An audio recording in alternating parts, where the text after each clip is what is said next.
My name is Iylan. I was born into generational poverty. My father is French-Canadian and my mother is Panamanian. I was removed from my mother's care when I was 6 years old. Some of my first memories were being hungry, not having shoes. I grew up in the child care food program. We often didn't have a place and a home. I don't have a childhood bedroom that I remember. I spent the next period until I graduated high school in a series of foster homes. So I became a teacher because I felt so strongly I didn't want any other children to have to go through what I did. When the COVID pandemic began, I was working for Head Start. I stepped into a toddler classroom during extremely uncertain times. We didn't have enough staff. COVID was still going on. Of course people are sick. The show had to go on, the classrooms had to run. In 2022, I had my first COVID infection and I actually recovered. But I was noticing my heart rate was really high after COVID. Reach out to my doctor and he sent me an article on fitness tracker and anxiety disorders as his response to my illness, refused to refer me to the UVM long COVID clinic or the COVID recovery clinic.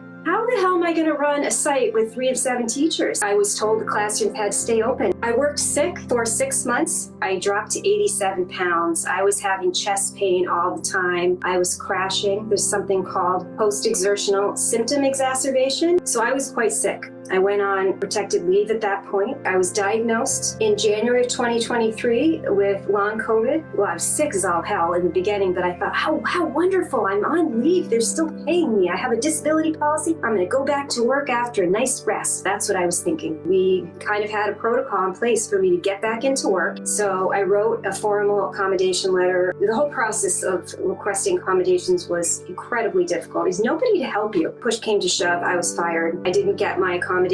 I wanted to use my own earned sick leave in order to return to work gradually. So I could start at 20 hours, 25, 30, 40, and so on and so forth. That was a no. Systems just have a policy of pushing people out if it's too tricky to keep you. I dropped down to 85 pounds with no health insurance. I lost my income. I thought I'd made it. Finally, hey, I'm a supervisor for Head Start. I'm making it. But you lose your income, lost my health insurance. I lost, truthfully, a lot of friends. People don't believe in long COVID. I did fight back though. I filed complaints with the Office of Head Start. I filed complaints with the Attorney General. I filed complaints with the USDA. Anybody I could, because I know my rights, and you're protected. If you're getting federal funds, you need to be following the Americans with Disabilities Act, and having reasonable accommodation process. And I didn't believe that happened to me. I reached out to Vermont Legal Aid, Disability Rights Vermont, obviously the Attorney General. There is some support and validation, but a lot of it's lip service so far. I don't want anybody to ever say again that somebody on disability, that they got that easily. It is not easy to get disability. It's a lot of forms, it's a lot of proving, and if you don't have medical insurance to get all these fancy referrals and you don't have a doctor that believes you, good luck getting disability. When I should have been resting, I was fighting for my life in multitude ways, but I'm a fighter. These kind of mobility aids or accessibility tools are vital. This is another thing that was incredibly hard to access through the system because I look healthy. I actually can still walk. I can walk from room to room and it hurts. But when I do it, I sort of look normal.